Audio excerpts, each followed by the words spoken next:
ಹರೇ ಕೃಷ್ಣ. ಎಲ್ಲರಿಗೂ ಸ್ವಾಗತ. ಶ್ರೀಮದ್ ಭಾಗವತಂ 3ನೇ ಸ್ಕಂದ 14ನೇ ಅಧ್ಯಾಯ 50ನೇ ಶ್ಲೋಕ. ಅಂತರ್ಬೈಶ್ಚ ಅಮಲಂ ಅಬ್ಜನೇತ್ರಂ ಸ್ವಪುರುಷ ಇಚ್ಛಾ ಅನುಗೃಹೀತ ರೂಪಂ ಪೌತ್ರಾತವಾ ಶ್ರೀ ಲಲನ ಲಲಾಮಂ ದೃಷ್ಟ ಸ್ಫುರುತ್ ಕುಂಡಲ ಮಂಡಿತ ಆನನಂ. ಅನುವಾದ ಮತ್ತು ಭಾವಾರ್ಥ ಬೈ ಡಿವೈನ್ ಗ್ರೇಸ್ ಅಭಯ ಚರಣಾರವಿಂದ ಭಕ್ತಿ ವೇದಾಂತ ಸ್ವಾಮಿ ಶ್ರೀಲ ಪ್ರಭುಪಾದ ಕಿ ಜೈ.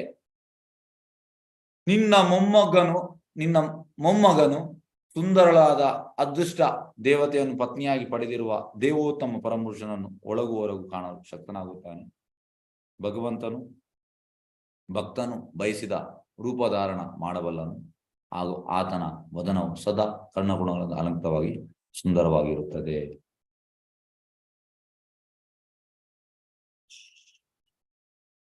ಎಸ್, ಇಲ್ಲಿ ಅಂತ ಹೇಳಿದ್ದಾರೆ,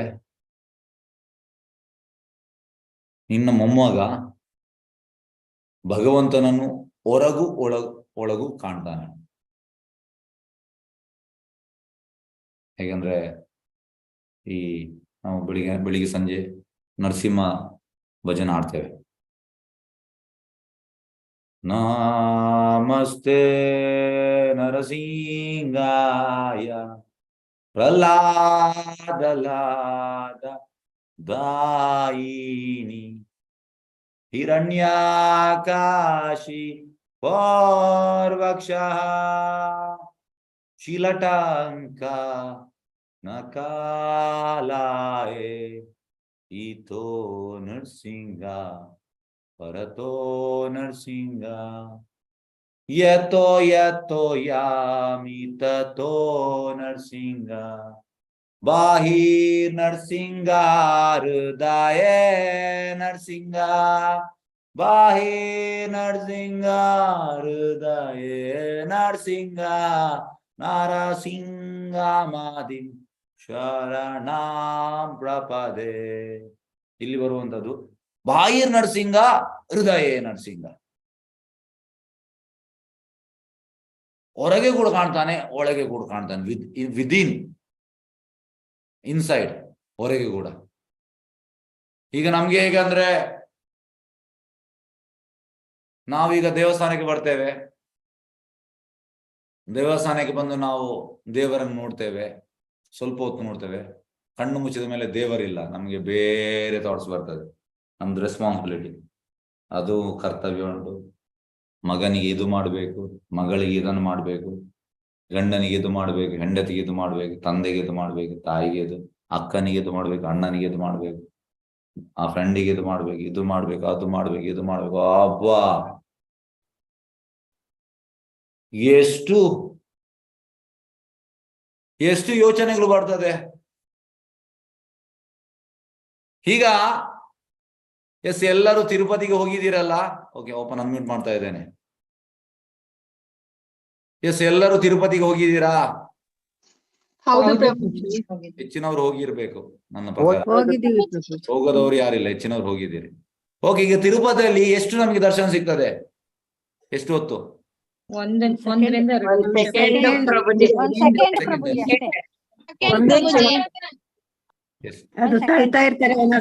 ದರ್ಶನ ಮಾಡಕ್ಕೂ ಆಗಲ್ಲ. ಎಸ್, ಸ್ವಲ್ಪ ಸೆಕೆಂಡ್ ಸಿಗ್ತದೆ ನಮ್ಗೆ ದರ್ಶನ. ಈಗ ನಿಮ್ಮಲ್ಲಿ ಪ್ರಶ್ನೆ ರೆಡಿಯಾಗಿ, ಪ್ರಶ್ನೆ ಉತ್ತರಕ್ಕೆ. ಈಗ ನಾವು ದೇವಸ್ಥಾನಕ್ಕೆ ಹೋಗುವಂಥದ್ದು, ಅದರಲ್ಲಿ ದರ್ಶನ ಎಷ್ಟು ಇಂಪಾರ್ಟೆಂಟ್? ಎಸ್, ಹ್ಯಾಂಡ್ ರೇಸ್ ಮಾಡಿ, ಯಾಕಂದ್ರೆ ಎಲ್ಲರೂ ಮಾತಾಡಿದ್ರೆ ಇದಾಗ್ತದೆ.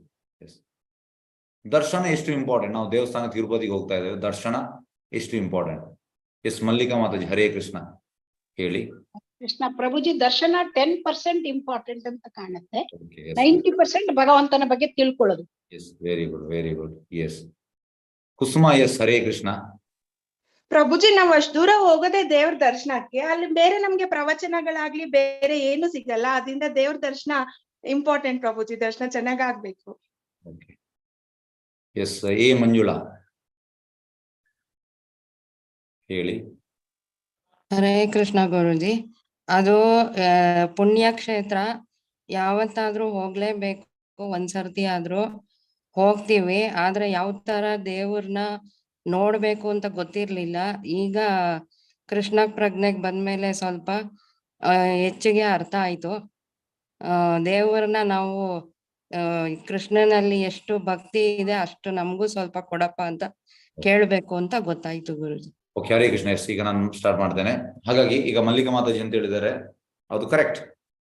10% ದರ್ಶನ ಅಂತೆ, 90% ಯು ಶುಡ್ ನೋ ಅಬೌಟ್ ಡಿಟೀಸ್. ಈಗ ನಾನು ನನ್ನ ಒಂದು ಪರ್ಸನಲ್ ನನ್ನ ಅನುಭವವನ್ನು ಹೇಳ್ತೇನೆ. ನಾನು 1999 ನಾನು ಶ್ರೀರಂಗಂಗೆ ಹೋಗಿದ್ದೆ. ನನಗೆ ದರ್ಶನ ಆಗಿತ್ತು ಆಗ. ನಾನು ಮತ್ತೆ 2013 ಹೋದೆ. 2013 ಅಂತ ತುಂಬಾ ಸತಿ ಹೋಗಿದ್ದೇನೆ. ಆದ್ರೆ ನನ್ನ ದರ್ಶನ ಟೋಟಲಿ ಡಿಫ್ರೆಂಟ್, ಅಜಗಜಾಂತರ ವ್ಯತ್ಯಾಸ. 14 ವರ್ಷದ ಹಿಂದೆ ನಾನು ಹೋದ ನನ್ನ ದರ್ಶನ ಸೇಮ್ ಅದೇ ಶ್ರೀರಂಗನಾಥ. ಯಾಕೆಂದ್ರೆ ನನಗೆ ಇಲ್ಲಿ ನಾನು ಹೋದದ್ದು ದೇವರ ಬಗ್ಗೆ ನಾನು ತಿಳಿದು ಹೋದದ್ದು.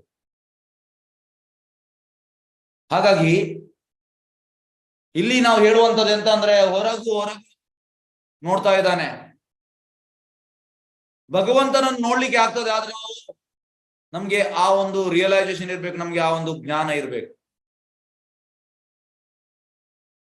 ಹಾಗಾಗಿ ಅದಕ್ಕೆ ಪ್ರಭುಪಾದ ಎಂತ ಸಿಸ್ಟಮ್ ಮಾಡಿದ್ದಾರೆ ನಮ್ಮ ಇಸ್ಕಾನ್ ಅಲ್ಲಿ, ಬೆಳಿಗ್ಗೆ 8 ರಿಂದ 9 ಭಾಗವತಂ ಕ್ಲಾಸ್, ಮತ್ತೆ ಸಂಜೆ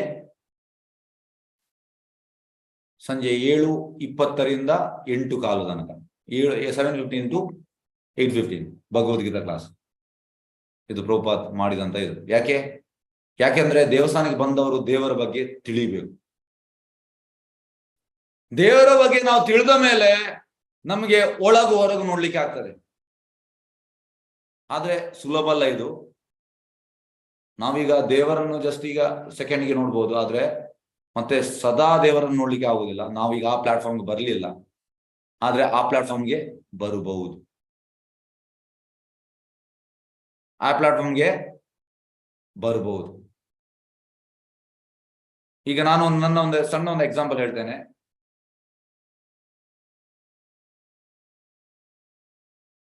ಇದು 2015 ನನ್ನ ಫ್ಯಾಮಿಲಿಯನ್ನು ನಾನು ಶ್ರೀರಂಗಂಗೆ ಕೊಂಡೋಗಿದ್ದೆ. ಎಲ್ಲ ಬಂದಿದ್ರು, ನನ್ನ ತಂದೆ, ನನ್ನ ಚಿಕ್ಕಮ್ಮನ ಅಕ್ಕ, ಚಿಕ್ಕಮ್ಮನ ಮಗ, ಚಿಕ್ಕಮ್ಮನ ಮಗಳು, ಇವರೆಲ್ಲ ನಾನು ಎಲ್ಲರನ್ನು ಕೊಂಡೋಗಿದ್ದೆ. ಹಾಗೆ ಎಂತಾಯ್ತು ಅಂದ್ರೆ, ಅವರು ಎಲ್ಲ ಚಾಂಟಿಂಗ್ ಮಾಡುದಿಲ್ಲ, ಆದ್ರೆ ನಾನು ಕೊಂಡೋದೆ ಸ್ವಲ್ಪ ಅವರಿಗೆ ಲಾಭ ಆಗ್ಲಿ. ನಾನು 3 ದಿವಸ ಆಲ್ಮೋಸ್ಟ್ ಒಂದು 3 days ಇದ್ದೆ. ಡೈಲಿ ನಾನು 100+ ಚಾಂಟಿಂಗ್ ಮಾಡಿದೆ. ಹಾಗೆ ಬರುವಾಗ ಎಂತಾಯ್ತು ಅಂದ್ರೆ, ಟಿಕೆಟ್ ಮಾಡುವಾಗ ಒಂದು ನನ್ನ ಹತ್ರ ಮಿಸ್ಟೇಕ್ ಆಗಿತ್ತು. ನಾನು ಯಾಕೆಂದ್ರೆ ಈ ರೋಡಿಂದ ಟಿಕೆಟ್ ಇರ್ಲಿಲ್ಲ, ಅದಕ್ಕೆ ನಾನು ಚೆನ್ನೈಯಿಂದ ಮಾಡಿದ್ದು. ಚೆನ್ನೈಯಿಂದ ಸೇಲಂಯಿಂದ ಇರಲಿಲ್ಲ, ಹಾಗಾಗಿ ನಾನು ಚೆನ್ನೈಯಿಂದ ಮಾಡಿದ್ದು. ಆದ್ರೆ ನಾನು ಬೋರ್ಡಿಂಗ್ ಎಟ್ ಸೇಲಂ ಮಾಡ್ಬೇಕಿತ್ತು, ಅದು ಮಾಡಲಿಲ್ಲ. ಆದ್ರೆ ನಾನು ಕಂಟಿನ್ಯೂಸ್ 3 ದಿವಸ ಚಾಂಟಿಂಗೇ ಮಾಡ್ತಿದ್ದೆ. ಕಡೆಗೆ ಸೇಲಂ ಬರುವಾಗ ಟ್ರೈನ್ ಬಂತು. ನಾವು 8 ಮಂದಿ ಹೋದದ್ದು, 7 ಮಂದಿದು ಟಿಕೆಟ್ ಕ್ಯಾನ್ಸಲೇಷನ್ ಆಗಿದೆ. ಹಾಗೆ ಒಂದು ಸ್ಟಾಪ್ ಆದ್ಮೇಲೆ ಕ್ಯಾನ್ಸಲೇಷನ್ ಆಗ್ತದೆ. ನಂದು ಕ್ಯಾನ್ಸಲ್ ಆಗ್ಲಿಲ್ಲ. ನಂದು ಒಬ್ಬಂದು ಬಿಟ್ಟು ಉಳಿದದೆಲ್ಲ ಕ್ಯಾನ್ಸಲ್ ಆಗಿದೆ. ಮತ್ತೆ TT ಹತ್ರ ರಿಕ್ವೆಸ್ಟ್ ಮಾಡಿ ಸ್ವಲ್ಪ ಹಣ ಕೊಟ್ಟು ಬೇರೆ ಟಿಕೆಟ್ ಕೊಟ್ಟರು, ಅದು ಬೇರೆ ವಿಷಯ. ಬೇರೆ ಟಿಕೆಟ್ ಮತ್ತೆ ತುಂಬಾ ಸಮಯದ ನಂತರ ಕೊಟ್ಟದ್ದು, ನಿದ್ದೆಲ್ಲ ಆಚೆ ಆಯ್ತು. ಹಾಗಾಗಿ ಭಗವಂತನನ್ನು ಕಾನ್ಸ್ಟೆಂಟ್ ಆಗಿ ನಾವು ನೋಡ್ಲಿಕ್ಕೆ ಆಗ್ತದೆ. ನಾವು ಅಬ್ಸರ್ವ್ ಆಗ್ಬೇಕು ಅಲ್ಲಿ. ಎಲ್ಲರಿಗೂ ಶಾಕ್ ಆಯ್ತು, ನಿಂದು ಟಿಕೆಟ್ ಹೇಗೆ ಉಳಿಯುತ್ತ ಅಂತ. ನಾ ಹೇಳಿದೆ, ನಾನು ಬೆಳಿಗ್ಗೆಯಿಂದ ಕಂಟಿನ್ಯೂಸ್ ಚಾಂಟಿಂಗ್ ಮಾಡಿದೆ, ನೀವು ಕೂಡ ಚಾಂಟಿಂಗ್ ಮಾಡಿ. ಹೌದಲ್ಲ ಆ ರೀತಿ ಹೇಳ್ತಾರೆ, ಆದ್ರೆ ಮಾಡ್ಲಿಲ್ಲ ಅವರು, ಬೇರೆ ವಿಷಯ. ಹಾಗೆ ಭಗವಂತನನ್ನು ಖಾಲಿ ನಾವು ದೇವಸ್ಥಾನದಲ್ಲಿ ಮಾತ್ರ ನೋಡುದಲ್ಲ, ಭಗವಂತನನ್ನು ಎಲ್ಲ ಕಡೆ ನೋಡ್ಲಿಕ್ಕೆ ಆಗ್ತದೆ. ಪ್ರಭುಪಾದ ಹೇಳುವಂತ chanting is a process where you can see constantly Krishna. ಈ ಚಾಂಟಿಂಗ್ ಪ್ರೊಸೆಸ್ ಅಲ್ಲಿ ಆಗ್ತದೆ. ಆದ್ರೆ ನಮ್ಗೆ ಟೇಸ್ಟ್ ಬೇಕು. ಟೇಸ್ಟ್ ಇಲ್ಲದೆ ಮಾಡ್ಲಿಕ್ಕೆ ಆಗುದಿಲ್ಲ. ಎಂತಾಗ್ತದೆ ಅಂದ್ರೆ ನಾವು 16 ಸತ್ತು ಮಾಡಿದ ಮೇಲೆ ನಾವು ಆಯ್ತು ಇನ್ನು ನಾಳೆ ಅದನ್ನು ಮುಟ್ಲಿಕ್ಕಿಲ್ಲ. ಆ ರೀತಿ ಮಾಡಬಾರ್ದು. ಯಾವಾಗ ಸಮಯ ಉಂಟು ಚಾಂಟಿಂಗ್ ಮಾಡಿ.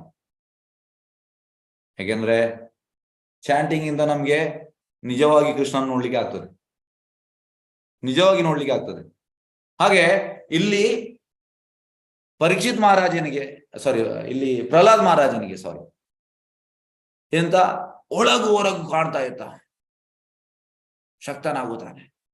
ಭಗವಂತನು ಭಕ್ತನು ಬಯಸಿದ ರೂಪಧಾರಣ ಮಾಡಬಲ್ಲ ನೋಡಿ. ಹೇಗಂದ್ರೆ ಹಿರಣ್ಯಕಶಿಪು ಹೇಳುವಂತದ್ದು, ನರಸಿಂಹ ಈ ಕಂಬದಲ್ಲಿ ಇದ್ದಾನ, ಈ ರೀತಿ ಕೇಳ್ತಾನೆ. ಅದಕ್ಕೆ ಪ್ರಹ್ಲಾದ ಇದ್ದಾನೆ, ಈ ಕಂಬದಲ್ಲಿ ಇದ್ದಾನೆ, ಈ ಕಂಬದಲ್ಲಿ ಇದ್ದಾನೆ, ಎಲ್ಲ ಕಂಬದಲ್ಲಿ ಇದ್ದಾನೆ, ಈ ರೀತಿ ಹೇಳ್ತಾರೆ. ಮತ್ತೆ ಹೋಗಿ ಈ ಕಂಬದಲ್ಲಿ ಇದ್ದಾನಲ್ಲ, ಹೊಡಿಯುವಾಗ ನರಸಿಂಹ ಬರ್ತಾನೆ. ಈಗ ಆಕ್ಚುಲಿ ಭಗವಂತ ಎಲ್ಲ ಕಡೆ ಇದ್ದಾನೆ, ಎಲ್ಲ ಕಡೆಯಲ್ಲಿ ಇದ್ದಾನೆ. ಆದ್ರೆ ಭಕ್ತರನ್ನು ಪ್ಲೀಸ್ ಮಾಡ್ಲಿಕ್ಕೆ ಭಗವಂತ, ಭಕ್ತರಂದ್ರೆ ಶುದ್ಧ ಭಕ್ತರನ್ನು ಪ್ಲೀಸ್ ಮಾಡ್ಲಿಕ್ಕೆ ಭಗವಂತ ಯಾವ ಕಡೆಯಿಂದ ಬರ್ತಂತ ಹೇಳಿಕ್ಕೆ ಆಗುದಿಲ್ಲ. ಎಲ್ಲಿಂದ ಬರ್ತಾನಂತ ಹೇಳಿಕ್ಕೆ ಆಗುದಿಲ್ಲ. ಈಗ ನಾವು ಹೇಳಿದ್ರೆ ಈ ಕಂಬದಲ್ಲಿ ಇದ್ದಾನೆ, ಹೊಡೆಯುವ ಕಂಬದಲ್ಲಿ ಇಲ್ಲ, ಆಕ್ಚುಲಿ ಇದ್ದಾನೆ, ಆದ್ರೆ ಬರುವುದಿಲ್ಲ ಅವ. ಶುದ್ಧ ಭಕ್ತರಿಗೆ ಬರ್ತಾನೆ. ಯಾಕೆಂದ್ರೆ ಶುದ್ಧ ಭಕ್ತರು ನೋಡಿ, ಶುದ್ಧ ಭಕ್ತರ ಕಣ್ಣಿನ ನೋಟ ಭಗವಂತನ ಪಾದ ಬಿಟ್ಟು ಬೇರೆ ಯಾವ ಕಡೆ ಇಲ್ಲ. ಇದಕ್ಕೆ ಹೇಳುವಂಥದ್ದು ಕಂಪ್ಲೀಟ್ ಅಬ್ಸಾರ್ಪ್ಷನ್, ಅಬ್ಸಾರ್ಬ್ ಆಗುವಂಥದ್ದು. ಸಮಾಧಿ ಅಂದ್ರೆ ಟೋಟಲಿ ಅಬ್ಸಾರ್ಬ್ ಆಗುವಂಥದ್ದು. ಎಲ್ಲಿಗೆ? ಭಗವಂತನ ಪಾದದಲ್ಲಿ. ಹಾಗೆ ಪ್ರಹ್ಲಾದ್ ಮಹಾರಾಜ್ ಭಗವಂತನ ಪಾದದಲ್ಲಿ ಅಬ್ಸಾರ್ಬ್ ಆಗಿದ್ದ. ಈಗ ನೋಡಿ, ನೀವು ನಮ್ಮ ಇಸ್ಕಾನ್ ಅಲ್ಲಿ ಗುರು ತತ್ವ ಉಂಟು. ಅಂದ್ರೆ ಪ್ರಭುಪಾದ್ ಮತ್ತೆ ಶ್ರೀಲ ಭಕ್ತಿವೇದಾಂತ ಸರಸ್ವತಿ ಠಾಕೂರ್, ಗೌರ್ ಕಿಶೋರದಾಸ್ ಬಾಬಾಜಿ ಮಹಾರಾಜ್, ಭಕ್ತಿವಿನೋದ್ ಠಾಕೂರ್ ಮತ್ತೆ ಜಗನ್ನಾಥ ದಾಸ್ ಬಾಬಾಜಿ ಮಹಾರಾಜ್. ನೀವು ಅವರ ಜಸ್ಟ್ ಒಂದು ಕಣ್ಣನ್ನು ನೋಡಿ. ಇಲ್ಲದ ಪ್ರೀವಿಯಸ್ ಆಚಾರ್ಯರು ಬಲ್ದೇವ್ ವಿದ್ಯಾಭೂಷಣ್,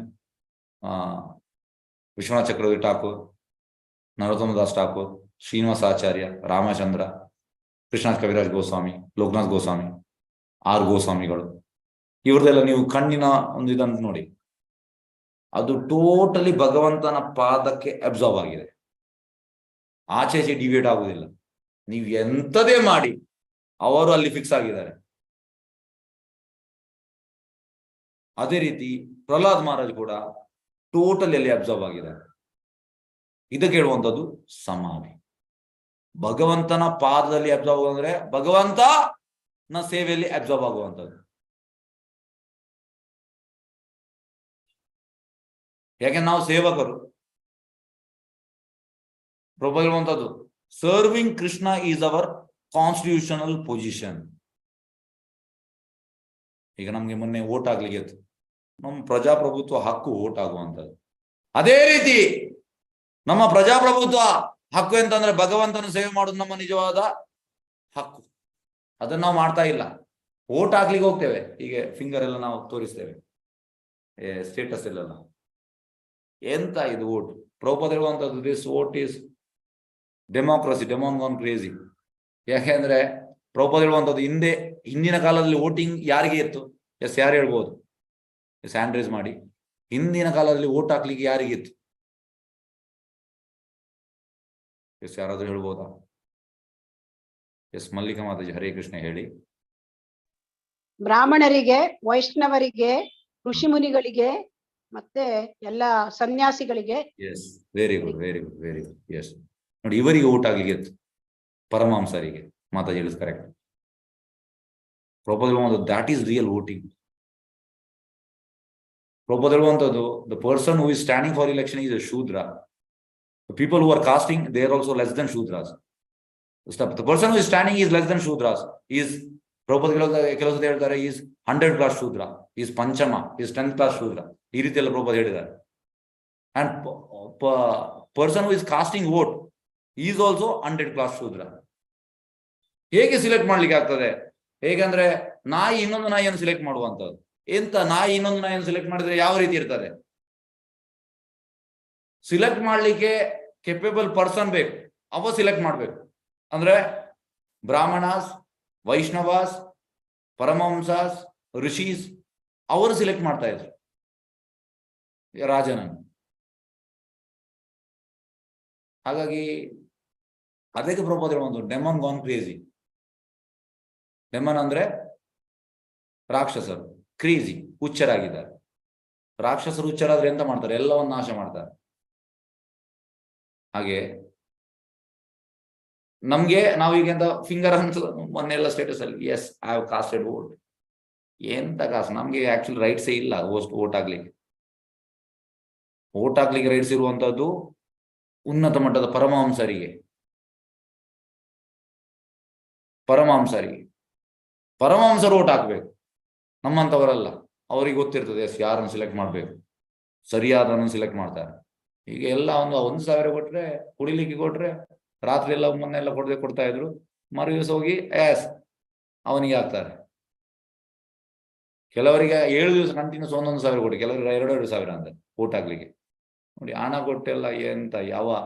ಅವ ಕೂಡ ಕುಡುಕ, ಇವ ಕೂಡ ಕುಡುಕನನ್ನು ಸಿಲೆಕ್ಟ್ ಮಾಡುದಂತೆ. ಎಂತ ಅದಕ್ಕೆ ಅರ್ಥವೇ ಇಲ್ಲ.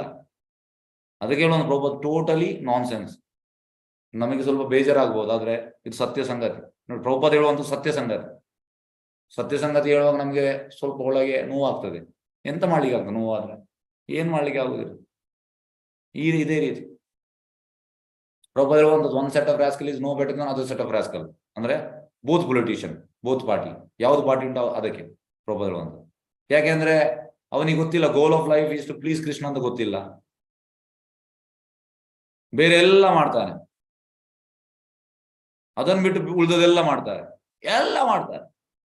ಆ ಸೇವಾ, ಈ ಸೇವಾ, ಸಮಾಜ ಸೇವಾ, ದೇಶ ಸೇವಾ, ಆ ಸೇವಾ, ಇನ್ನೊಂದು ಸೇವೆ, ಮತ್ತೊಂದು ಸೇವೆ, ಇನ್ನೊಂದು ಸೇವೆ ಎಲ್ಲ ಮಾಡ್ತಾರೆ. ಭಗವಂತನ ಸೇವೆ ಇಲ್ಲ.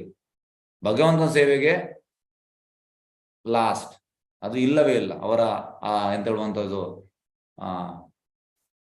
ಈ 5 year ಪ್ಲಾನಿಂಗ್, 10 year ಪ್ಲಾನಿಂಗ್ ಅಲ್ಲಿ ಅದಿಲ್ಲ. ಆ ಭಗವಂತನ ಸೇವೆ ಇಲ್ಲ, ಉಳಿದದೆಲ್ಲ ಉಂಟು. ಅದಕ್ಕೆ ಏನು ವ್ಯಾಲ್ಯೂ? ಮಣ್ಣನಮಿ ಲೋಕರಂಜನ.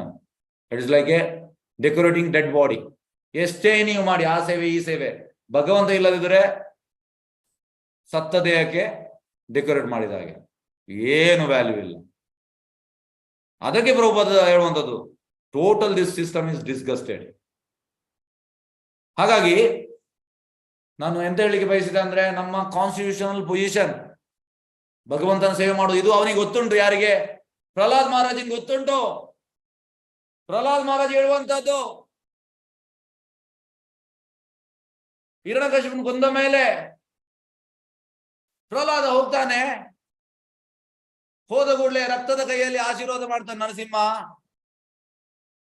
ಆಶೀರ್ವಾದ ಮಾಡಿದ ಕೂಡಲೇ ನರಸಿಂಹ ಹೇಳುವಂತದ್ದು, ಪ್ರಹ್ಲಾದ ನಿನ್ನ ಅನನ್ಯ ಭಕ್ತಿಯನ್ನು ಮೆಚ್ಚಿದೆ, ನಿನ್ಗೆ ಎಂತ ಬೇಕು ಕೇಳು.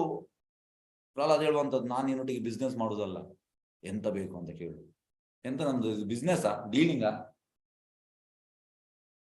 ನಾನು ಆಲ್ರೆಡಿ ಈ ರಾಕ್ಷಸ ಫ್ಯಾಮಿಲಿಯಲ್ಲಿ ಹುಟ್ಟಿದ್ದೇನೆ, ತಮೋ ಗುಣ ಮತ್ತೆ ರಜೋಗುಣದಲ್ಲಿ ಇದ್ದೇನೆ. ನನ್ನನ್ನು ನೀನು ಇನ್ನು ತಮ್ಮಕ್ಕೆ ಕೊಂಡೋಗ್ಬೇಡ. ಆಕ್ಚುಲಿ ತಮೋ ಗುಣದಲ್ಲಿ ಇಲ್ಲ, ನಮ್ರತೆ. ಮತ್ತೆ ಪ್ರಹ್ಲಾದ ಮಹಾರಾಜ್ ಹೇಳುವಂತದ್ದು, ನಿನ್ಗೆ ಸೇವೆ ಮಾಡುದು ನನ್ನ ಪ್ರಜಾಪ್ರಭುತ್ವ ಹಕ್ಕು. ನೋಡಿ, ಅಲ್ಲಿ ಹೇಳ್ತಾನೆ Prahlad Maharaj, serving you is the constitutional right. ಜೀವೇರ ಸ್ವರೂಪ ನಿತ್ಯ ಕೃಷ್ಣದಾಸ್. ಹಾಗಾಗಿ ನಾನು ನಿನ್ನ ಸೇವೆ ಮಾಡಬೇಕು, ಅದು ನನ್ನ ಹಕ್ಕು. ಹಾಗಾಗಿ ನಾನು ಸೇವೆ ಮಾಡ್ತಾ ಇದ್ದೇನೆ. ನಾವು ಇದನ್ನು ಮರೆತು ಬಿಟ್ಟಿದ್ದೇವೆ. ನಾವು yes, voting is my constitutional right, ಇದನ್ನೆಲ್ಲ ಫಿಂಗರ್ ಎಲ್ಲ ತೋರಿಸ್ತೇವೆ. Voting is not our constitutional right. ಯಾಕೆಂದ್ರೆ ಒಂದು ರೀತಿಯಲ್ಲಿ ಕಾನ್ಸ್ಟಿಟ್ಯೂಷನಲ್ ರೈಟ್, ಆದ್ರೆ ಸರಿಯಾದ ನಾಯಕರು ಇರ್ಬೇಕಂದ್ರೆ ಆಗ ಎಸ್, ಮತ್ತೆ ನಮ್ಗೆ ಕೂಡ ಅರ್ಹತೆ ಇರ್ಬೇಕು ವೋಟ್ ಹಾಕ್ಲಿಕ್ಕೆ. ನಾಯಕ ಕೂಡ ಸರಿಯಾದ ಇರಬೇಕು, ಅಂದ್ರೆ ಅರ್ಹತೆ ಉಳ್ಳ ನಾಯಕ. ಇಲ್ಲಿ ವೋಟ್ ಹಾಕೋರು ಕೂಡ ಅರ್ಹತೆ ಇರಬೇಕು. ಈಗ ಎರಡೂ ಇಲ್ಲ. ಎಸ್, ಹಾಗಾಗಿ ಭಗವಂತನು ಭಕ್ತನು ಬಯಸಿದ ರೂಪಾಧಾರಣ ಮಾಡಬಲ್ಲನು, ಹಾಗೂ ಆತನ ವದನವು ಸದಾ ಕರ್ಣಗುಣಾನ್ವಿತವಾಗಿ ಸುಂದರವಾಗಿರುತ್ತದೆ. ಎಸ್, ಈಗ ಭಾವಾರ್ಥ ನೋಡುವ. ದ್ವಿತೀಯ ಮೊಮ್ಮಗ ಪ್ರಹ್ಲಾದ್ ಮಹಾರಾಜನು ಧ್ಯಾನದಿಂದ ದೇವೋತ್ತಮ ಪರಮಪುರುಷನು ತನ್ನೊಳಗಷ್ಟೇ ಅಲ್ಲದೆ ಹೊರಗೆ ಕೂಡ ತನ್ನ ಕಣ್ಣುಗಳಿಂದ ಸಾಕ್ಷಾತ್ಕಾರ ಕಾಣಬಲ್ಲವನಾಗಿರುತ್ತಾನೆಂದು ಇಲ್ಲಿ ಭವಿಷ್ಯ ನುಡಿಯಲಾಗಿದೆ. ನೋಡಿ, ಪ್ರಹ್ಲಾದ್ ಮಹಾರಾಜ್ ಒಳಗೆ ನೋಡ್ತಾ ಇದ್ದಾನೆ, ಹೊರಗೂ ಕೂಡ ನೋಡ್ತಾ ಇದ್ದಾನೆ. ಇದರ ಅರ್ಥ ಎಂತ ಅಂದ್ರೆ ಭಗವಂತನ ಬಿಟ್ಟು ಬೇರೆ ಯಾವುದಿಲ್ಲ. ಇದು ಕೇಳುವಂಥದ್ದು ಲೀಲಾ ಸ್ಮರಣೆ. ಶುದ್ಧ ಭಕ್ತರು ಹೇಗೆ ಅಂದ್ರೆ ಒಳಗೆ ನೋಡ್ತಾರೆ, ಕಣ್ಣು ಓಪನ್ ಮಾಡುವಾಗ ಹೊರ ಕೂಡ ಎಲ್ಲ ಕಡೆ ಅವ್ರಿಗೆ ಕಾಣ್ತದೆ, ಎಲ್ಲ ಕಡೆ ಭಗವಂತ ಕಾಣ್ತದೆ. ಅದಕ್ಕೆ ಅವರು ಎಂತಂದ್ರೆ ಭಗವಂತನ ಬಿಟ್ಟು ಬೇರೆ ಯಾವ್ದು ಯೋಚನೆ ಬರುವುದಿಲ್ಲ. ನಮ್ಗೆ ಹಾಗೆ ಕಾಣುವುದಲ್ಲ. ನಮ್ಗೆ ಹೊರಗೆ ಎಲ್ಲ ನಮ್ದು ಫ್ಯಾಮಿಲಿ, ನಮ್ದು ಕುಟುಂಬ, ನಮ್ದು ಮನೆ, ನಮ್ದು ಮಕ್ಕಳು, ಇದೆಲ್ಲ ನಮಗೆ ಕಾಣ್ತದೆ ಹೊರಗೆ. ಫುಲ್ ನಾವು ಎಂತ ಹೇಳುದು, ಅದರಲ್ಲಿ ನಾವು ಮೆಸ್ಮರೈಸ್ ಆಗ್ತೇವೆ. ಆ ಒಂದು ಭೌತಿಕ ಇದರಲ್ಲಿ ನಾವು ವಿಷನ್ ಅಲ್ಲಿ ಇದ್ದೇವೆ, ಅದರಲ್ಲಿ ನಾವು ಆನಂದದಲ್ಲಿ ಇರ್ತೇವೆ. ಒಳಗಿನ ಆನಂದ ಅಲ್ಲ, ಹೊರಗಿನ ಆನಂದದಲ್ಲಿ. ಅದರಲ್ಲಿ ನಾವು ಎಕ್ಸ್ಟ್ರೆಸ್ಸಿಗೆ ಹೋಗ್ತೇವೆ. ಯಾವುದ್ರಲ್ಲಿ? ಹೊರಗಿನ ಇದರಲ್ಲಿ, ಭೌತಿಕ ಇದರಲ್ಲಿ. ಅದು ಶುದ್ಧ ಭಕ್ತರು ಹಾಗೆ ಅಲ್ಲ. ಶುದ್ಧ ಭಕ್ತರು ಕಣ್ಣು ಕ್ಲೋಸ್ ಮಾಡಿದರೆ ಭಗವಂತನ ಸ್ಮರಣೆ, ಓಪನ್ ಮಾಡುವ ಕೂಡ ಎಲ್ಲ ಕಡೆ ಭಗವಂತ ಕಾಣ್ತಾನೆ, ಎಲ್ಲ ಕಡೆ. ಇದು ಡಿಫ್ರೆನ್ಸ್ ನೋಡಿ ನಮ್ಗೆ. ಮತ್ತೆ ನಾವು ಕೆಲವು ಸತಿ ಎಸ್ ನಾನು ಕೂಡ ಶುದ್ಧ ಭಕ್ತ, ಎಸ್ ನಮ್ಗೆ ಕಣ್ಣು ಕ್ಲೋಸ್ ಮಾಡಿದ ಕೂಡಲೇ ಭಗವಂತನ ಸ್ಮರಣೆ, ಓಪನ್ ಮಾಡಿದ ಕೂಡ ಎಲ್ಲ ಟೈಮಲ್ಲಿ ನಮ್ಗೆ ದಿವಸದ 24 ಗಂಟೆ ಭಗವಂತನೇ ಕಾಣ್ಬೇಕು. ಆಗ್ತದೆ ಹೀಗೆ? ಇಲ್ಲ. ಮತ್ತೆ ನಾವು ಹೇಗೆ ಶುದ್ಧ ಭಕ್ತರು? Pure devotee. ಪ್ಯೂರ್ ಡಿವೋಟಿ ಅಂದ್ರೆ ಇದು ನೆಲೆ. ಭಗವಂತ ಬಿಟ್ಟು ಬೇರೆ ಯಾವುದಿಲ್ಲ ಅವನಿಗೆ. ಟೋಟಲಿ ಅಬ್ಸರ್ವ್ ಆಗಿದ್ದಾನೆ, ಸಮಾಧಿ ಸ್ಟೇಜ್ ಅಲ್ಲಿ ಇದ್ದಾನೆ ಅವನು. ಇಂತಹ ಸಾಕ್ಷಾತ್ ದರ್ಶನವು ಕೃಷ್ಣ ಪ್ರಜ್ಞೆಯ ಉನ್ನತ ಹಂತದಲ್ಲಿರುವವರಿಗೆ ಮಾತ್ರ ಸಾಧ್ಯ. ನೋಡಿ, ಇದು ಉನ್ನತ ಹಂತದಲ್ಲಿರುವವರಿಗೆ ಮಾತ್ರ ಸಾಧ್ಯ. ಇದನ್ನು ನಾವು ಅನುಕರಣೆ ಮಾಡ್ಲಿಕ್ಕಿಲ್ಲ. ಇಮಿಟೇಷನ್ ಇಸ್ ಡೇಂಜರಸ್, ಪ್ರಭುಪಾದ ಹೇಳಿದ್ದಾರೆ. ಕೃಷ್ಣ ಪ್ರಜ್ಞೆ ಹಾಗೆ ಪ್ರಹ್ಲಾದ್ ಮಹಾರಾಜ್ ಉನ್ನತ ಹಂತದಲ್ಲಿ ಇದ್ದಾರೆ, ಹಾಗಾಗಿ ಅವರಿಗೆ ಈ ದರ್ಶನ ಆಗ್ತಾ ಉಂಟು. ಮಾಮೂಲಿ ಜನರಿಗೆ ಆಗುದಿಲ್ಲ ಇದು. ಏಕೆಂದ್ರೆ ಭೌತಿಕ ಕಣ್ಣುಗಳಿಂದ ಭಗವಂತನ ಕಾಣುವುದು ಅಸಂಭವ. ನಮ್ದೀಗ ಕಣ್ಣು ಭೌತಿಕ. ಈ ಭೌತಿಕ ಕಣ್ಣಿಂದ ನಮ್ಗೆ ಎಂತ ಕೃಷ್ಣ ಕಾಣ್ತಾನೆ? ಕಾಣ್ಲಿಕ್ಕೆ ಆಗುದಿಲ್ಲ, ಆಗುದಿಲ್ಲ. ಯಸ್, ನಾನು ನೋಡಿದೆ ಕೃಷ್ಣ. ಎಂತ ನೋಡುವಂತ ಕೃಷ್ಣ? ಕೃಷ್ಣ ಸಚ್ಚಿದಾನಂದ. ಸತ್ ಅಂದ್ರೆ ಇಟರ್ನಲ್, ಚಿತ್ತ ಅಂದ್ರೆ ನಾಲೆಜ್, ಆನಂದ ಬ್ಲಿಸ್. ಕೃಷ್ಣನ ನೋಡಿದ ಕೂಡ ನಾವು ಟೋಟಲಿ ಅಲ್ಲಿ ಫೇಂಟ್ ಆಗಿ ಬೀಳ್ಬೇಕು. ಹೇಗೆ ನಾನು ನಿನ್ನ ಚೈತನ್ಯ ಚರಿತಾಮೃತ ಕ್ಲಾಸ್ ಅಲ್ಲಿ ಚೈತನ್ಯ ಮಹಾಪ್ರಭುವನ್ನು ಮೀಟ್ ಆಗ್ಲಿಕ್ಕೆ ಬರ್ತಾರೆ ಎಲ್ಲ ನೆರೆ ಹೊರೆಯವರು, ಎಲ್ಲ ಅಕ್ಕವರು ಫೇಂಟ್ ಆಗಿ ಅಂದ್ರೆ ನೋಡಿ ಇಮಿಡಿಯೇಟ್ ಆಗಿ ಕೃಷ್ಣ ಪ್ರಜ್ಞೆ ಅವರಿಗೆ ಬರ್ತಾ ಇತ್ತು, ವೈಷ್ಣವರು ಆಗ್ತಾ ಇದ್ದಾರೆ. ಹಾಗಾಗಿ ಭಗವಂತನ ನೋಡಿದ ಕೂಡ ನಾವು ಅದಾಗ್ಬೇಕು. ಹಾಗಾಗಿ ನಾವು ಈಗ ಯಾವುದನ್ನು ನೋಡ್ತಾ ಇದ್ದೇವೆ? ನಾವು ಡಿಟೀಸ್ ಅನ್ನು ನೋಡ್ತಾ ಇದ್ದೇವೆ, ಆದ್ರೆ ಡಿಟೀಸ್ ಅನ್ನು ನೋಡುವಂತ ಕೂಡ ವಿಷನ್ ನಮ್ದು ಸರಿಯಾಗಿಲ್ಲ. ಡಿಟೀಸ್ ಅಲ್ಲಿ ರಿಯಲ್ ಕೃಷ್ಣ ಇದ್ದಾನೆ, ಆ ರಿಯಲ್ ಕೃಷ್ಣ ನಮಗೆ ನೋಡ್ಲಿಕ್ಕೆ ಆಗುದಿಲ್ಲ. ಶ್ಯಾಮ ಸುಂದರ ಫಾರ್ಮ್ ನಮಗೆ ನೋಡ್ಲಿಕ್ಕೆ ಆಗುದಿಲ್ಲ. ಇದ್ದಾರೆ, ಕೃಷ್ಣ ಇದ್ದಾನೆ ಅದರಲ್ಲಿ. ಆದ್ರೆ ನಾವು ನೋಡುವಂತದ್ದು ಗ್ರಾಸ್, ಸಟಲ್ ನಮ್ಗೆ ನೋಡ್ಲಿಕ್ಕೆ ಆಗುದಿಲ್ಲ. ಸ್ಥೂಲ ಮತ್ತೆ ಸೂಕ್ಷ್ಮ. ಪ್ಯೂರ್ ಡಿವೋಟಿ ಸೂಕ್ಷ್ಮವಾಗಿ ಅಲ್ಲಿ ಭಗವಂತ ಇದ್ದಾನೆ, ಭಗವಂತನ ಹತ್ರ ಮಾತಾಡ್ತಾರೆ, ರೆಸಿಪ್ರೊಕೇಶನ್ ಆಗ್ತದೆ. ಹಾಗೆ ಇದು ಅಡ್ವಾನ್ಸ್ ಸ್ಟೇಜ್. ಹಾಗಾಗಿ ನಮ್ಮ ಈ ಭೌತಿಕ ಕಣ್ಣುಗಳಿಂದ ಭಗವಂತನನ್ನು ಕಾಣುವುದು ಅಸಂಭವ. ದೇವೋತ್ತಮ ಪರಮರುಷನು ಕೃಷ್ಣ ಬಲರಾಮ ಸಂಕರ್ಷಣ. ಒಂದು ನಿಮಿಷ. ಎಸ್, ಸಂಕರ್ಷಣ, ಅನಿರುದ್ಧ, ಪ್ರದ್ಯುಮ್ನ, ವಾಸುದೇವ, ನಾರಾಯಣ, ರಾಮ, ನರಸಿಂಹ, ವರಾಹ ಮತ್ತು ವಾಮನ ಮೊದಲಾದ ವೈವಿಧ್ಯಮಯ ಶಾಶ್ವತ ರೂಪಗಳನ್ನು ಹೊಂದಿದ್ದಾನೆ. ನೋಡಿ, ಈ ರೀತಿ ಭಗವಂತನಿಗೆ ಅನ್ಲಿಮಿಟೆಡ್ ರೂಪಗಳುಂಟು. ಅನ್ಲಿಮಿಟೆಡ್ ರೂಪಗಳನ್ನು ಹೊಂದಿದ್ದಾನೆ. ವಿಷ್ಣುವಿನ ಎಲ್ಲಾ ರೂಪಗಳನ್ನು ಭಗವದ್ ಭಕ್ತನು ಹಿಡಿದಿರ್ತಾನೆ. ಭಕ್ತನಿಗೆ ಗೊತ್ತುಂಟು ಎಲ್ಲ ರೂಪಗಳು ಉಂಟಂತ. ಶುದ್ಧ ಭಕ್ತನು ಭಗವಂತನ ಈ ಶಾಶ್ವತ ರೂಪಗಳು ಒಂದಲ್ಲಿ ಆಸಕ್ತನಾಗಿರುತ್ತಾನೆ. ನೋಡಿ ಹೇಗೆಂದ್ರೆ, ಈಗ ವೈಕುಂಠ ಅಂದ್ರೆ ಇದೆಲ್ಲ ಭಗವಂತ ಈ ರೂಪದಲ್ಲಿ ಇದ್ದಾನೆ. ಹಾಗಾಗಿ ಈಗ ಪ್ರಹ್ಲಾದ್ ಮಹಾರಾಜ್ ಈ ನರಸಿಂಹನ ರೂಪದಲ್ಲಿ ಅಲ್ಲಿ ಅವನ ಹತ್ರ ಹೋಗ್ತಾನೆ. ಮತ್ತೆ ವರ ರೂಪ ಕೂಡ ಉಂಟು, ರಾಮನ ರೂಪ ಉಂಟು, ನಾರಾಯಣ ರೂಪ ಉಂಟು, ಅನಿರುದ್ಧ ಉಂಟು, ಸಂಕರ್ಷಣ ಉಂಟು, ವಾಮನ ಉಂಟು. ಈ ರೀತಿ ವೈಕುಂಠದಲ್ಲಿ ಅನ್ಲಿಮಿಟೆಡ್ ರೂಪಸ್ ಉಂಟು. ಅವರ ಬೇರೆ ಬೇರೆ ಲೀಲೆಗಳಾಗ್ತಾ ಇರ್ತದೆ ಅಲ್ಲಿ.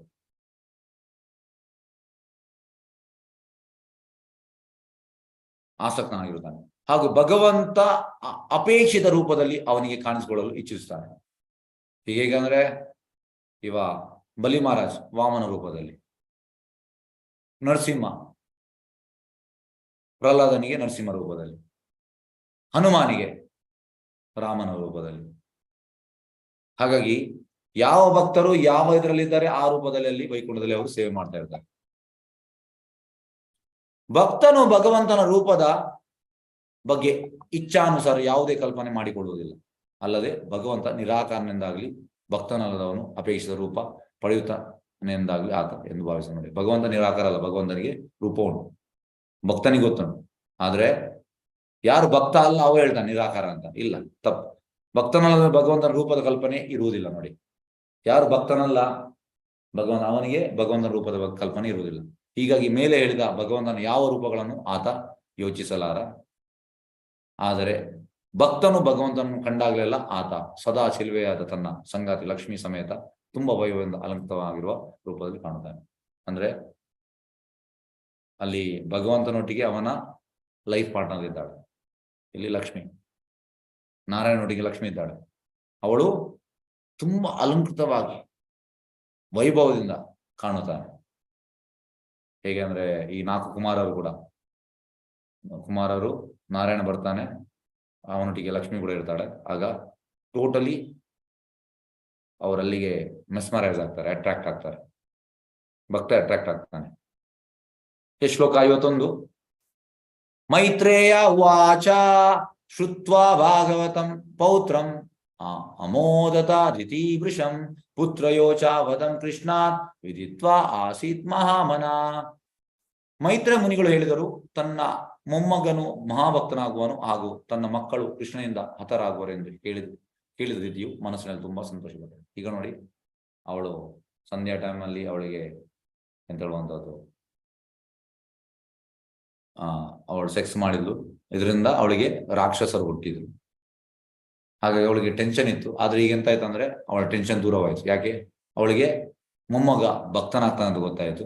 ಮತ್ತೆ 2 ಅವಳ ಮಕ್ಕಳು ಹಿರಣ್ಯಾಕ್ಷ ಮತ್ತು ಹಿರಣ್ಯಕಶಿಪು ಅವರು ಕೃಷ್ಣನಿಂದ ಹತರಾಗುವರು ಅಂತ ತಿಳಿದು ಅವಳಿಗೆ ತುಂಬಾ ಸಂತೋಷವಾಯಿತು. ಈಗ ಭಾವಾರ್ಥ ನೋಡುವ. ತಾನು ಅಕಾಲ ಗರ್ಭಧಾರಣೆ ಮಾಡಿದರಿಂದ ತನ್ನ ಪುತ್ರರು ದಾನವರಾಗುತ್ತಾರೆ ಹಾಗೂ ಭಗವಂತನೊಡನೆ ಕಾದುತ್ತಾರೆ ಎಂದು ತಿಳಿದ ದಿದಿಯು ತುಂಬಾ ಖಿನ್ನಲಾಗಿದ್ದರು. ರಾಂಗ್ ಟೈಮಿಗೆ ಅವಳು ಗರ್ಭಧಾನ ಆದದ್ದು. ಹಾಗಾಗಿ ಇದರಿಂದ ಎಂತಾಗ್ತದೆ, ಪುತ್ರರು ದಾನವರಾಗ್ತಾರೆ, ರಾಕ್ಷಸರಾಗ್ತಾರೆ. ಇದನ್ನು ಕೇಳಿ ಅವಳಿಗೆ, ಮತ್ತೆ ಭಗವಂತನೊಟ್ಟಿಗೆ ಅವ್ರು ಯುದ್ಧ ಮಾಡ್ತಾರೆ ಎಂದು ಕೇಳಿ ಅವಳಿಗೆ ಖಿನ್ನಲಾಗಿದ್ದಳು. ಆದ್ರೆ ತನ್ನ ಮೊಮ್ಮಗನು ಮಹಾಭಕ್ತನಾಗುವ ಮತ್ತು ತನ್ನ 2 ಪುತ್ರರು ಶ್ರೀಕೃಷ್ಣ ಹತರಾಗುವರು ಎಂದು ಕೇಳಿದಾಗ ಅವಳಿಗೆ ತುಂಬಾ ಸಮಾಧಾನವಾಯಿತು. ಈಗೆಂತ ಫಸ್ಟಿಗೆ ಅವಳಿಗೆ ಬೇಜಾರಾಗಿತ್ತು, ಈಗ ಅವಳಿಗೆ ಸಮಾಧಾನ ಆಯ್ತು. ಯಾಕೆ? ಮೊಮ್ಮಗ ಭಕ್ತನಾಗ್ತಾನೆ, ಮತ್ತೆ 2 ಅವಳ ಮಕ್ಕಳು ಕೃಷ್ಣನಿಂದ ಹತರಾಗ್ತಾರೆ. ಈಗ ಅವಳಿಗೆ ಸಮಾಧಾನ ಆಯ್ತು. ಮಹಾಮುನಿಯ ಪತ್ನಿಯಾಗಿ ಮಹಾಪ್ರಜಾಪತಿ ದಕ್ಷನ ಪುತ್ರಿಯಾದ ಆಕೆಗೆ ದೇವೋತ್ತಮ ಪರಮೇಶ್ವರನಿಂದ ಹತರಾಗುವುದು ಮಹಾಭಾಗ್ಯವೆಂದು ತಿಳಿಸಿತು ಮಾಡಿ. ಹಾಗಾಗಿ ಭಗವಂತನಿಂದ ಸೋಲುವುದು ಕೂಡ ಮಹಾಭಾಗ್ಯ. ಎಲ್ಲರಿಗೂ ಸಿಗುವುದಿಲ್ಲ ಇದು ಚಾನ್ಸ್. ಅದವಳಿಗೆ ಗೊತ್ತಾಯ್ತು.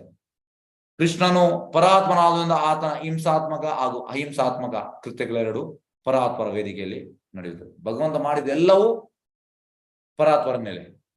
ಯಾವುದೇ ಮಾಡಲಿ, ಹಿಂಸೆ ಮಾಡಲಿ ಅಹಿಂಸೆ ಮಾಡಲಿ. ಈಗ ನಾವು ಹಿಂಸೆ ಮಾಡಿದ್ರೆ ಪರಮೇಲೆ ಅಲ್ಲ. ಈಗ ನಾವು ಕದ್ರೆ ನಮ್ಮನ್ನು ಸ್ಟೇಷನ್ಗೆ ಕೊಂಡು ಹೋಗ್ತಾರೆ, ಇಲ್ಲ ಜೈಲಿಗೆ ಕೊಂಡು ಹೋಗ್ತಾರೆ. ಭಗವಂತ ಕತ್ತಾನೆ, ಕದ್ದಿದ್ರೆ ಕೂಡ ಯಾರು ಎಲ್ಲಿಗೆ ಕೊಂಡು ಹೋಗುದಿಲ್ಲ. ಅವನನ್ನು ಎಂತ ಮಾಡ್ತಾರೆ ಕದ್ರೆ, ಅವನಿಗೆ ಹೆಸರು ಬರ್ತದೆ, ಕ್ಷೀರಚೋರ ಗೋಪಿನಾಥ್. ಕ್ಷೀರವನ್ನು ಕದ್ದ, ಅವನ ಹೆಸರು ನೋಡಿ ಕ್ಷೀರಚೋರ ಗೋಪಿನಾಥ ಆಯ್ತು. ಭಗವಂತ ಕದ್ರು ಕೂಡ ಅದು ಅವನಿಗೆ ಅಲಂಕಾರ, ನಮ್ಗೆ ಹಾಗೆ ಅಲ್ಲ. ನಾವು ಕದ್ರೆ ನಮ್ಗೆ ದಂಡನೆ. ಇದು ನಮಗೆ ಮತ್ತು ಭಗವಂತನಿರುವ ವ್ಯತ್ಯಾಸ. ಭಗವಂತನ ಅಂತ ಚಟುವಟಿಕೆಗಳಲ್ಲಿ ಯಾವ ವ್ಯತ್ಯಾಸವಿಲ್ಲ. ಭಗವಂತನ ಹಿಂಸಾತ್ಮಕ ಅಹಿಂಸಾತ್ಮಕ ಯಾವುದ್ರಲ್ಲಿ ವ್ಯತ್ಯಾಸ, ಎಲ್ಲವೂ ಟ್ರಾನ್ಸ್ಡೆಂಟಲ್. ಆದ್ರೆ ಭಗವಂತನ ಈ ಚಟುವಟಿಕೆಗಳಿಗೂ ಐಕ ಹಿಂಸೆ ಹಾಗೂ ಅಹಿಂಸೆಗೂ ಯಾವ ಸಂಬಂಧವಿಲ್ಲ ನೋಡಿ. ಹಾಗಾಗಿ ನಾವು ಕಂಪೇರ್ ಮಾಡುವಂಥದ್ದು ಭಗವಂತನ ಆಧ್ಯಾತ್ಮಿಕ ಚಟುವಟಿಕೆಯನ್ನು ನಮ್ಮ ಐಹಿಕ ಹಿಂಸೆ ಮತ್ತು ಅಹಿಂಸೆಗೆ. ಹೇಗೆ ಅಂದ್ರೆ ಪ್ರಭುಪಾದ ಹೇಳುವಂಥದ್ದು, ಗಾಂಧೀಜಿ ಎಂತ ಮಾಡಿದ್ರು? ಗಾಂಧೀಜಿ ಅಹಿಂಸೆಯಿಂದ ಬ್ರಿಟಿಷರನ್ನು ಹೊರಗೆ ಹಾಕ್ತೇನೆ. ಇದು ತಪ್ಪು. ಪ್ರಭುಪಾದ ಎಲ್ಲಿ ಹಿಂಸೆ ಬೇಕು ಅಲ್ಲಿ ಹಿಂಸೆ ಬೇಕು. ಆಕ್ಚುಲಿ ಸುಭಾಷ್ ಚಂದ್ರ ಬೋಸ್ ಪ್ರಭುಪಾದ ಹೇಳ್ತಾರೆ, ಅವರ ಹಿಂಸೆಯಿಂದ ಅವರು ಓಡಿದ್ರು, ಇವರ ಅಹಿಂಸೆಯಿಂದ ಅಲ್ಲ. ಹಾಗೆ ಈ ಐಕ್ಯದಲ್ಲಿ ಬರುವ ಹಿಂಸೆ ಮತ್ತು ಅಹಿಂಸೆಗೆ ಭಗವಂತನೊಟ್ಟಿಗೆ ಯಾವ ಸಂಬಂಧ ಇಲ್ಲ, ಅದು ಮೆಟೀರಿಯಲ್. ಆದ್ರೆ ಭಗವಂತನ ಸ್ಪಿರಿಚುವಲ್ ಹಿಂಸೆ ಮತ್ತು ಅಹಿಂಸೆ ಎಲ್ಲ ಒಂದೇ, ಟ್ರಾನ್ಸ್ಡೆಂಟಲ್. ಅದು ಆತನಿಂದ ಸಂಹರಿಸಲ್ಪಟ್ಟ ದಾನವನ್ನು ಅನೇಕ ಜನ್ಮಗಳಲ್ಲಿ ವ್ರತ ತಪಸ್ಸುಗಳನ್ನು ಮಾಡಿ ಮೋಕ್ಷ ಪಡೆಯುವವನಷ್ಟೇ ಫಲವಂತ ನೋಡಿ. ಪ್ರಭುಪಾದ ಹೇಳುವಂಥದ್ದು, ಈಗ ಈ ಮಾಯಾವಾದಿಗಳಿಗೆ ತುಂಬಾ ತಪಸ್ಸು ಮಾಡ್ತಾರೆ, ತುಂಬಾ ಆಸ್ಟೆರಿಟಿ ಮಾಡ್ತಾರೆ. ಎಲ್ಲಿಗೆ? ಬ್ರಹ್ಮಜ್ಯೋತಿಗೆ ಹೋಗ್ಲಿಕ್ಕೆ. ಪ್ರಭುಪಾದ ಹೇಳುವಂಥದ್ದು, ಈ ಹಿರಣ್ಯಾಕ್ಷ, ರಾವಣ, ಕಂಸ ಇವರಿಗೆ ಸುಲಭವಾಗಿ ಸಿಗ್ತಂತೆ ಭಗವಂತನಿಂದ ಹತರಾಗಿ. ಪ್ರಭುಪಾದ ಹೇಳುವಂಥದ್ದು, ಅಷ್ಟು ತಪಸ್ಸು ಮಾಡಿ ಅವರಿಗೆ ಅಲ್ಲಿ ಸಿಗುವಂಥದ್ದು. ಇವರು ಭಗವಂತನಿಂದ ಯಾರು ರಾಕ್ಷಸರು ಹತರಾಗಿದ್ದಾರೆ ಅವರಿಗೆ ಅದು ಸಿಕ್ಕಿದೆ. ಆತನಿಂದ ಸಂಹರಿಸಲ್ಪಟ್ಟ ದಾನವನ್ನು ಅನೇಕ ಜನ್ಮಗಳಲ್ಲಿ ವ್ರತ ತಪಸ್ಸನ್ನು ಮಾಡಿ ಮೋಕ್ಷ ಪಡೆದವನಷ್ಟೇ ಫಲ ಹೊಂದುತ್ತಾನೆ ನೋಡಿ. ಹಾಗಾಗಿ ಅದು ಗ್ರೇಟ್ ಅಲ್ಲ. ಗ್ರೇಟ್ ಅಂದ್ರೆ ವೈಕುಂಠದ ಒಳಗೆ ಹೋಗುವಂಥದ್ದು, ಅದು ಗ್ರೇಟ್.